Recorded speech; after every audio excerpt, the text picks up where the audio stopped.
Let's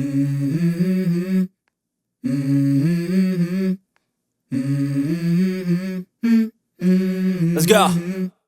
안녕하세요. 프라임타임의 준입니다. 오늘은 호불호가 좀 많이 갈릴 만한 시계 하나를 가지고 나왔습니다. 왜냐하면 굉장히 크고 굉장히 무겁고 굉장히 두껍지만 또 굉장히 고급스러운 시계 하나를 가지고 나왔거든요. 자, 오늘 리뷰할 시계는요, 티소 PRX의 기암이라고 생각이 되는데요. 바로 오토매틱 크로노그래프 42mm짜리.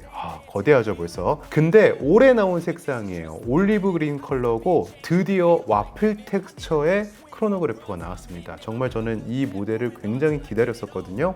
근데 굉장히 큽니다. 굉장히 크고 굉장히 두꺼워서 제가 봤을 때는 저처럼 손목둘레가 18cm 이상 되시는 분들, 오토매틱 크로노그래프에 좀 관대하신 분들, 이런 분들께 관심이 가는 시계가 아닐까. 사실 시계라는 거는 그래요. 자동차랑 다르게 크면 클수록 좋지 않아요. 자동차는 크면 클수록 좋잖아요. 근데 시계는 사실 옷이랑 비슷한 거기 때문에 우리 손목에 잘 맞아야 된단 말이에요. 그래서 오늘은 제가 스펙도 스펙이지만 착용감 위주로 좀 진행을 해볼까 해요. 그리고 마지막으로 다른 매체들이 다루지 않는 무브먼트 업데이트에 대해서 좀 이야기를 해볼까 해요.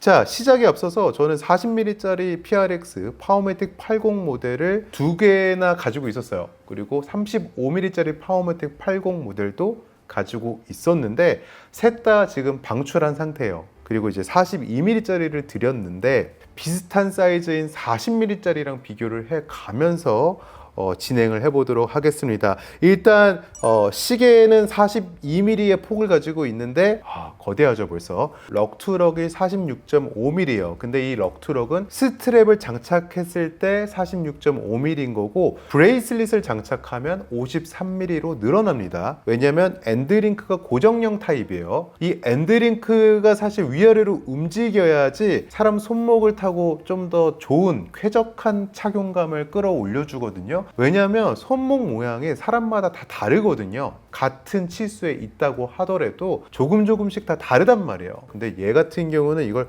고정시켜 놨어요. 왜냐하면 엔드링크 뒷부분을 보면 퀵 릴리즈 핀이 달려 있거든요. 이게 만약에 위아래로 움직였다면 퀵 릴리즈 핀, 그 핸들이 케이스 베이랑 맞닿으면서 스크래치를 만들어냈을 거란 말이에요. 그렇기 때문에 얘를 고정시켜 놓은 건데 티소의 디자인 팀도 이걸 안 거죠. 그래서 이 엔드링크의 길이만 다른 링크 대비 좀 짧게 설정을 해놨어요. 왜냐하면 여기도 이제 다른 링크들과 동일한 사이즈로 가면 럭트럭이 더 늘어나게 되거든요. 너무 길어지는 럭트럭을 방지하기 위해서 엔드링크만 살짝 짧게 잡았어요.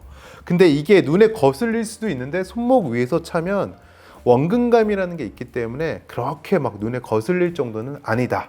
그리고 브레이슬릿을 착용했을 때 볼 수 있는 이 53mm의 거대한 럭투럭은 손목 위에서 본다 하면 길게 느껴질 수도 있지만 시각적으로 봤을 때는 이게 잘라져 있는 형태이기 때문에 그렇게 길어 보이지는 않습니다. 솔직하게 말씀드리면.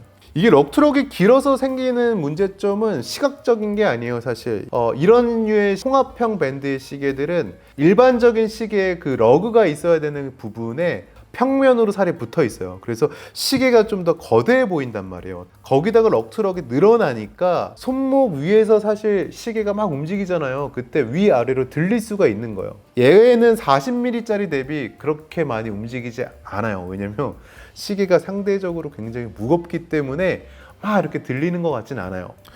그리고 생각보다 작아 보여요. 시계가. 일단 40mm짜리는 굉장히 광활한 느낌이 들었어요. 저는 다이얼도 플랫하고, 물론 이제 여기에 와플 텍스처랑 썬버스트 텍스처가 들어가서 그나마 좀 뭔가 이렇게 반짝반짝거리면서 플랫한 느낌을 주진 않지만 실질적으로는 굉장히 플랫하고, 그리고 빈 공간이 많잖아요. 왜냐면 인덱스가 굉장히 가늘어요. 핸드는 굉장히 넓은데, 그런데 얘도 마찬가지예요. 인덱스는 얇고 핸드는 넓은데 크로노그래프 펑션이 들어가 있기 때문에 섭 다이얼이 3개가 박혀 있잖아요. 그리고 다이얼도 그냥 올리브 그린 컬러가 아니라 옴브레이 이펙트가 들어가 있어요. 가장자리는 검정색이고 가운데 구멍이 뚫려가지고 본연의 색인 올리브 그린을 볼 수 있게끔 만들어진 건데, 이런 것들이 좀 뭔가 모아주는 느낌을 준단 말이에요. 그러다 보니까 다이얼이 더 작아 보여요. 엄청 거대하다라는 느낌은 못 받는 것 같아요. 다이얼이 나왔으니까 다이얼을 조금 더 말씀드린다면 이 모델부터는 와플 텍스처가 들어가 있고 그 위에다가 이제 선버스트 텍스처가 입혀져 있어요. 그래서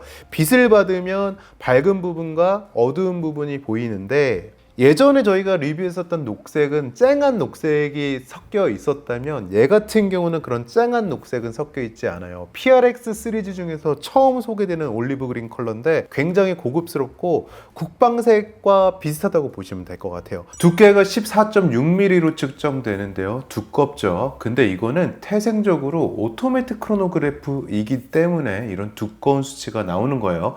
보통 오토매틱 크로노그래프의 평균 두께가 14.5mm라고 해요. 제가 챗 GPT를 통해서 확인을 해봤거든요.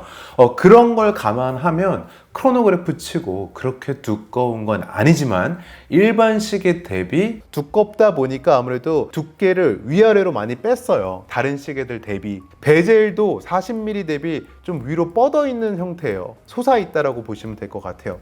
그래서 40mm짜리는 좀 뭔가 광활한 느낌도 있었고, 근데 얘는 그런 광활한 느낌도 없고, 이 크로노그래프를 작동하는 푸셔조차도 이중으로 되어 있어요. 이렇게 밑으로 내려간단 말이에요. 위에서 봤을 때는 계단식으로. 그런 것들이 어떻게 보면 입체감을 끌어올려주는 역할을 하는 거거든요. 그래서 뭔가 좀 입체감이 좀 더 뛰어난 것 같아요. 40mm짜리 대비. 그래서 여기서 포인트는 생각보다 작아 보이고 생각보다 입체감이 더 뛰어나고 뭔가 광활한 느낌이 없다. 그리고 두께, 아까도 말씀드린 것처럼 14.6mm의 두께인데 바닥 쪽으로 대충 2.5mm 정도를 밑으로 내렸어요. 그래서 사실 손목에서 살짝 떠 보이는 감이 없잖아 있지만 2.5mm만큼 떠 보이진 않아요. 그래서 손목에 있으면 13.5mm 정도 느낌처럼 보입니다. 제가 가지고 있는 이 G샥, 지아로크라고 불리우는 GA2100 이 모델을 옆에도 놓고 봐도 그렇게 두께 차이가 많이 나지 않아요. 근데 얘가 놀랍게도 12mm가 조금 넘는 두께를 가지고 있어요. 무게가 얘가 184g이에요. 이 PRX 40mm짜리 파워매틱 80은 136g이거든요. 꽤 차이가 난단 말이죠. 이것도 이제 오토매틱 크로노그래프를 사용했기 때문에 무게가 더 늘어난 거고, 시계 자체가 두껍고 크기 때문에 브레이슬릿 두께도 0.5mm가 증가했어요. 40mm짜리 대비. 대신 이렇게 무거운 애들은 살짝 헐렁하게 차줘야 되는데 저는 평소에 차던 것보다 반 링크 정도 좀 더 넉넉하게 차고 있는 것 같아요. 그래서 그렇게까지 불쾌하거나 그러진 않았던 것 같아요. 자, 그리고 이제 비율에 대해서 하나 더 말씀드린다면 이 42mm짜리 크로노그래프 모델은 시계의 최대 폭이 42mm예요. 그런데 브레이슬릿이 시작되는 엔드링크의 너비가 28mm고요. 그리고 버클 쪽의 링크는 18mm로 줄어듭니다. 제 기억에 맞다면 40mm짜리는 40mm의 최대 폭을 가지고 있고 27mm의 엔드링크를 가지고 있어요. 그리고 18mm로 떨어지는 걸로 기억이 되는데 비율적인 면에서 저는 조금 더 이게 마음에 든다고 생각하는 게, 이 시계 자체가 2mm가 커진 거니까 42mm에서 29mm의 폭을 가진 엔드링크로 가지 않은 게 저는 정말 신의 한 수라고 생각합니다. 이 1mm가 별거 아닌 것 같아도 엄청난 차이를 가져올 수 있거든요.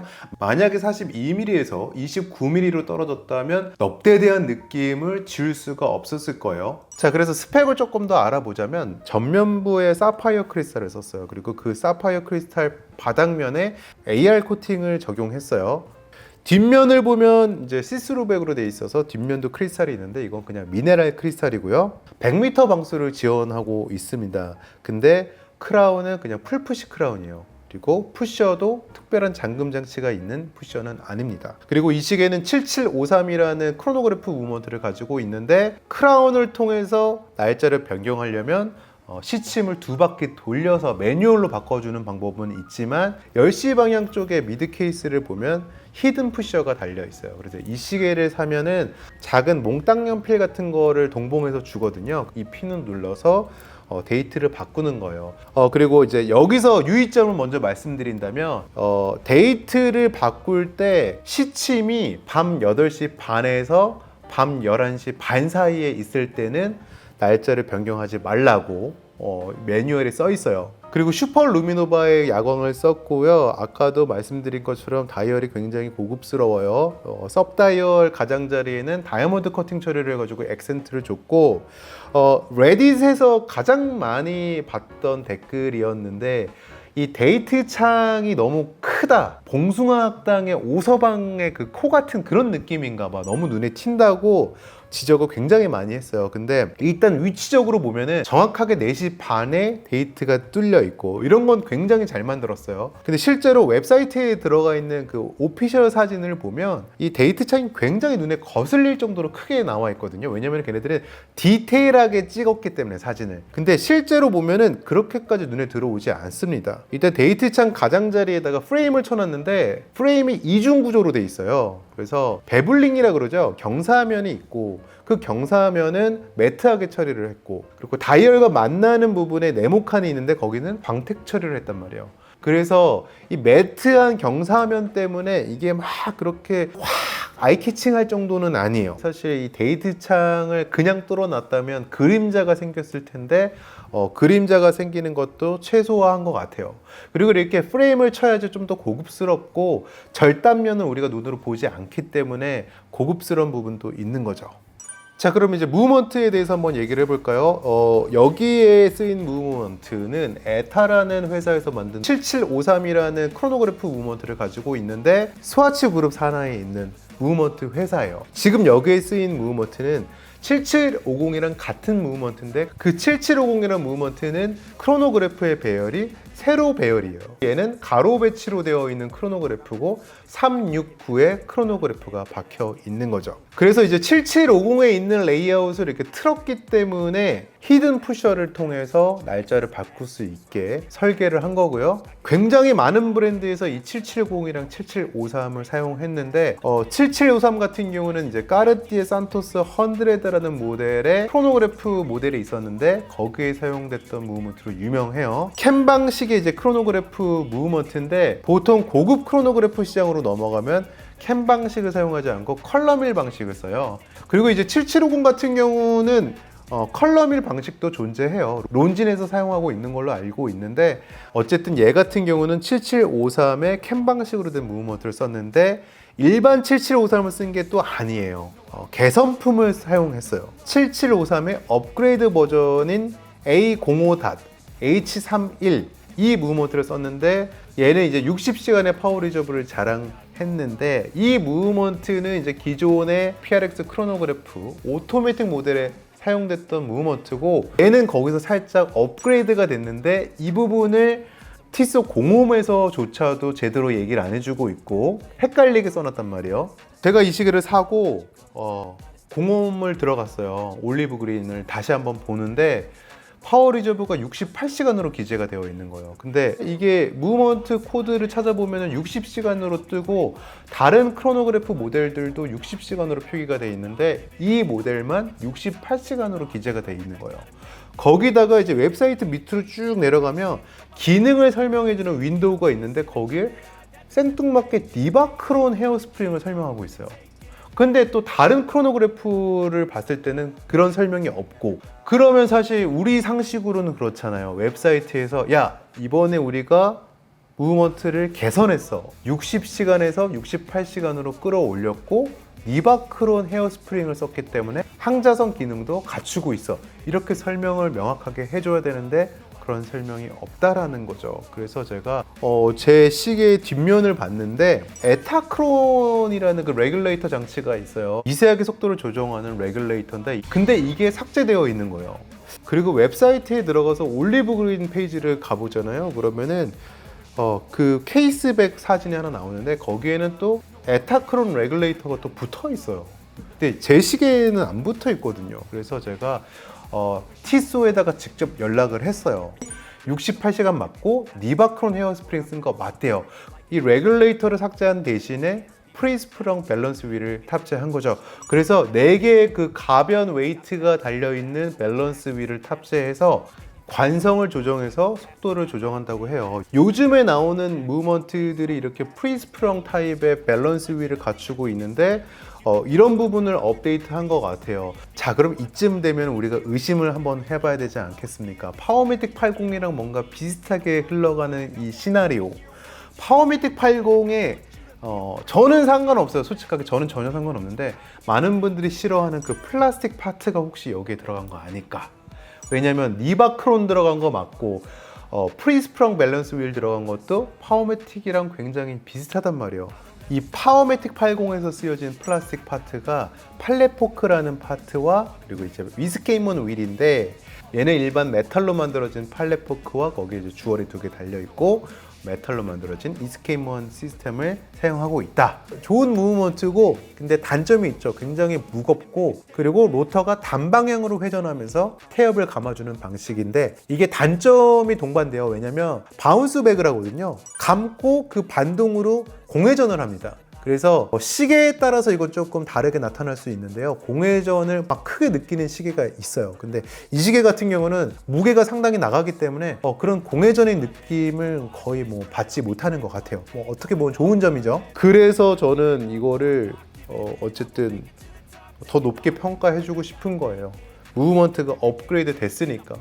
그런데 이제 저는 사실 이 시계가 다 마음에 들어요. 다 양보하고 두께도 양보할 수 있고 크기도 양보할 수 있고 무게도 양보할 수 있는데 정말 저는 마음에 안 드는 부분이 하나가 있는 게 이 시계도 그렇고 파워매틱 80 40mm짜리도 그렇고 가격이 저렴한 건 아니에요. 솔직하게 말씀드리면 가격이 꽤 나간단 말이에요.